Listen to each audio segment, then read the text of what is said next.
Welcome to Dominant Mets Nation. And today, unfortunately, our 2024 New York Mets season over. Season over. Congratulations to the Dodgers who advanced to the World Series. Will be playing the New York Yankees. Would be playing the New York Yankees. Would have been nice to have that Subway Series.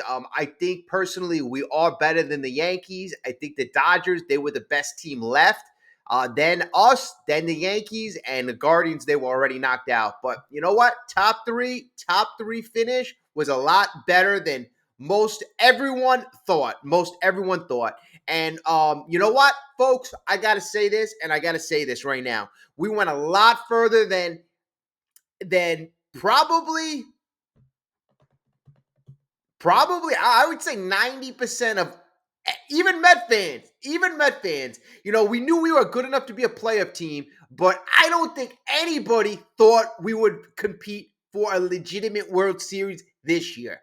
In the beginning of this year, I said a lot of things. We were going to win 95 games. We won 96. We were better than the Yankees. I think we're better than the Yankees. That we were a top three team in the major leagues. Hey, it turns out we were a top three team. So a lot of things went right. We have a lot of things to hang our hat on. Young superstar players like Mark Vientos really exploded onto the scene. Francisco Lindor became that captain, became that leader. We found our president. David Stearns constructed a team for now and in the future. Really didn't invest a lot of new money into this team at the trade deadline. We didn't really go out like we were going to be a World Series contender. So folks, this is just the beginning. We went so much further than anybody thought. I am very proud of this team. Milwaukee was supposed to be better than us. The Phillies were supposed to be better than us. Even the Dodgers, we, fought valiantly. But at the end of the day, you can't give up 9 runs a game and expect to win. Bottom line, starting pitching, at NLCS just fell out the bottom. And it really kind of, everybody regressed to what everybody thought of. Sean Manaea, nice pitcher. Kodai Senga probably shouldn't have been on this roster. I mean, there were a lot of mistakes made, and I know there will be a lot of regrets. Missed opportunity, yes. Although it would have been tough, this was a winnable series. I repeat, this was a winnable series. A lot of mistakes made. And, we're not going to go over and dissect the mistakes. We're just going to talk about, like, the positives. But one last thing that I must say that I do feel bad about and that I've been harping on since the beginning of the season, the landscape was very unique this year. Very unique. The reason why I kept advocating, let's make, let's get our team better. Let's make trades. It was because of the landscape. The landscape being, the Braves weren't the juggernaut Braves this year. The Dodgers don't have Ohtani being a pitcher and don't have him being a hitter. They're missing some big pieces on that team too. The Padres, they're going to get better. The Arizona D-backs are going to get better. The Reds are going to get better. The Milwaukee Brewers are going to get better. But there was a unique situation when there was no really dominant team.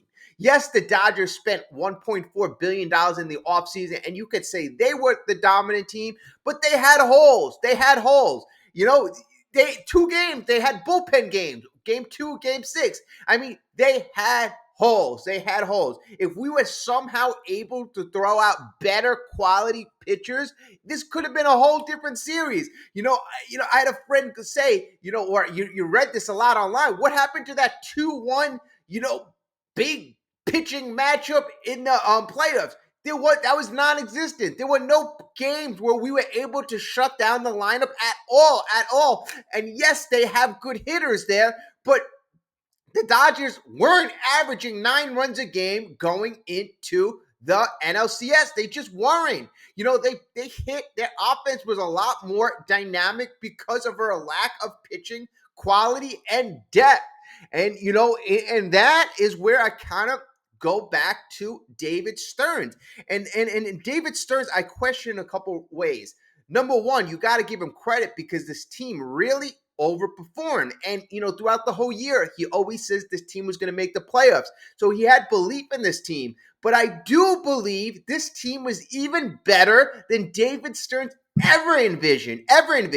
Because if he envisioned this team being a legit World Series contender going to game 6, game 7 of the NLCS, I really feel he would have added one or two aces at the deadline. Imagine we added a Tariq Skubal. Imagine we added a Jack Flaherty. Despite him being sick, he still had that mega game 1 performance. A Blake Snell or other guys that, David Stearns needed to get creative. We needed more pitching talent. Even if, somehow Brandon Sprout was dominating, why not bring him in at the end of August? And you never know, this kid makes a run, and then you have another good quality pitcher that you could go to that has dominating stuff. Our pitchers just did not have that lights out stuff. Quintana, no, despite him having a lot of good outings, he was not a good matchup for the patient Dodgers. Walks was an issue, and walks was always an issue. And that's, again, I go to David Stearns. If you knew this team or believed in this team was good enough, you should have really focused on pitching. Walks was an issue the whole year. The only team, most of the year, we were second behind the Chicago White Sox in walking guys. So control was always going to be an issue. And when you played these upper echelon teams, that was going to smack you in the face every which way. So that again, I put on the feet of David Stearns. We know he did a decent job in the bullpen. But we didn't make that Tanner Scott move. And making a move like getting a Tanner Scott, that allows you to shift other guys around in the bullpen. We were very reliant in overusing Edwin Diaz, even guys like Ryan Stanek. Jose Butto proved to not be as reliable down the stretch. But you got to figure this guy had a lot more wear and tear than he ever had in his career. So, and he's never been in that position. So it's really hard to be tough on a guy like that. I just feel starting pitching, we were not. It was very going to be difficult for us to make that legit World Series run with this starting pitching staff. It just really was. So that was a big letdown for me. But at the end of the day, you just really have to be proud of this team. They really overachieved, in my opinion. Imagine if we had consistent production up and down the lineup from guys like JD Martinez. We didn't have a DH. This year we were happy that we finally acquired a guy who could fill that DH role. JD Martinez fizzled out. He showed his age. There's a lot of opportunity in the future for this team to develop and to grow. Guys like Acuna, I would have loved to see Acuna get more playing time. I would have loved it even if, Jeff McNeil was healthy this whole series. I would have loved for game 5 to be game 1 or game 2. It just seemed like we really got off to a bad start, and that's why I was upset about the Kodai Senga start. That, in my opinion, we're a very big momentum team. We're very big on setting the tone, and the worst way possible was how the tone was set with starting Kodai Senga. We put a man out there who you could see there was something wrong. I mean, literally, you could be in the bleachers 500 feet away, and you can see that there was something wrong with Kodai Senga. Whether his arm wasn't properly built up. I mean, it was just blatantly obvious. He gave up a couple runs yesterday in game 6. This was not anywhere close to an ace. This was not anywhere close to a quality pitcher. And, it's because he came back when he wasn't ready. That's not Kodai Senga's fault. That is management fault. Management fault. So, I mean, there are things that we could have done to better our roster, our current roster, but this was a winnable series. We are going to look back at this as a missed opportunity. No doubt about that. I hope that in the near future, 2025, 2026, we're going to be right back here. But there's no doubt the Dodgers are going to be a foe for a very, very long time. So we need to figure out how to consistently beat them. And at the very least, we know we're going to need better pitching. We're going to have to shut down a very talented lineup for the future. So our pitching staff is going to have to be more talented, more talented. Soft throwing guys who nibble on the corner is not going to be the best way. But at the end of the day, you got to have confidence in the pitching lab. We did a really great job developing guys who, you wouldn't think would even be able to get you there. Guys like Sean Manaea, Luis Severino, even Quintana the last couple weeks. I mean, this team and this organization really did a great job. Top three. Yes, it would have been great to be the last team standing, but considering where this projected timeline was, we are way ahead of schedule, and there's everything for fans to hold their heads high, to be confident. I know the pain is fresh. The wound, it just happened yesterday. I wasn't even really up for doing a video. It does hurt. It hurts when your team that you really care about and when you follow, they have that loss. And especially, honestly, it kind of hurt more winning that game 5. Really kind of scoring 12 runs. Showing what this team could possibly be, and then losing in game 6. I don't know why. I know we competed more, we fought more. It just kind of like showed me that this team was good enough. It was good enough. But then game 6 happened, and just right off the bat, we scored that 1 run. Manaea gives up a handful of runs right after that, and you could see that the Dodgers, they came ready to play. There were mistakes made, and I just don't even want to get into the details of the game because it just doesn't matter at this point. I want to look forward, and the offseason is right around the corner. That's the good thing about us going far in the playoff. If you're an NBA fan, the NBA season starts, within a day or so. So, you got that going for you. And then we got the offseason. The offseason is literally days away. Days away. Is Alonso going to be here? Are we going to make a Juan Soto run? Who are the pitchers that we're going to pursue? I foresee us going after 1 or 2 really top echelon pitchers. Are we going to be interested in Rory Sasaki from Japan? It's really going to be exciting stuff.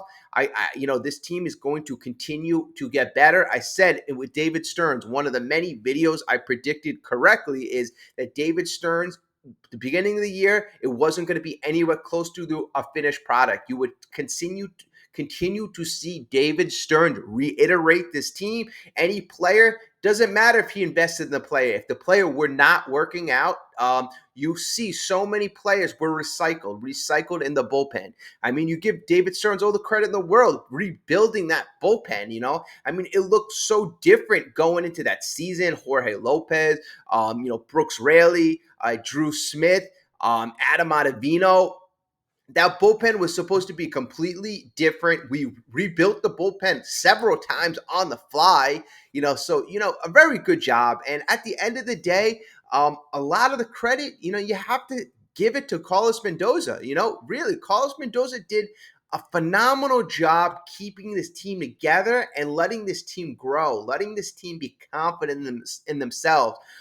Did he make managerial in-game decisions that were questionable? Yes, of course. I mean, that's to be expected. It was his first year as a manager of a professional baseball team. He was nowhere going to be, there's no way he's going to be perfect. There's no way he's going to be a very good, like a top level executioner guy. It's going to take a couple years for those in-game decision makings for him to improve. But there were a lot of time that, when he was taking out starters too early, you saw him get better. Alonso, that was always the thing. Like, should he be batting 4th? You saw yes, it was at the end of the season, but you saw Mendoza tweak the lineup.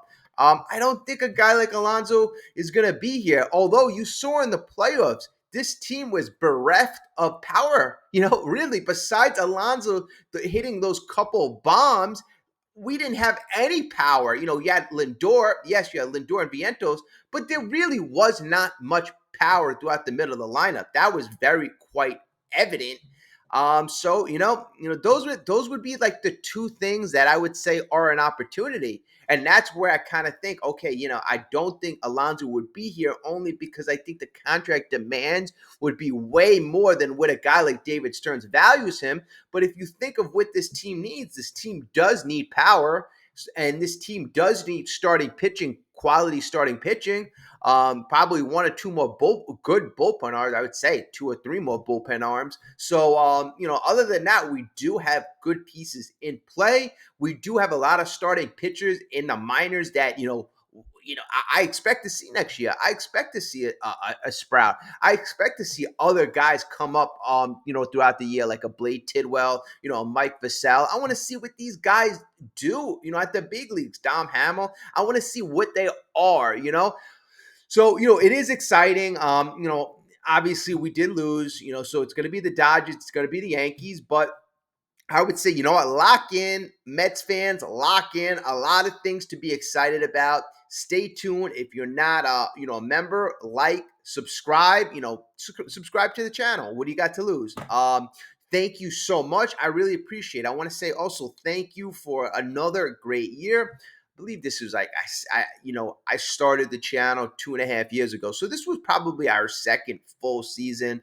But thank you again. Like, great contributions from everybody. It's been a lot of fun doing this. I wish I could do it a little more full time, but work is work. Work is work. But I enjoy covering the Mets. I enjoy, interacting with everyone in our community. So it's a fun thing to do. So thank you all. I really appreciate each and every one of you. Have a great day, and we will speak very, very soon.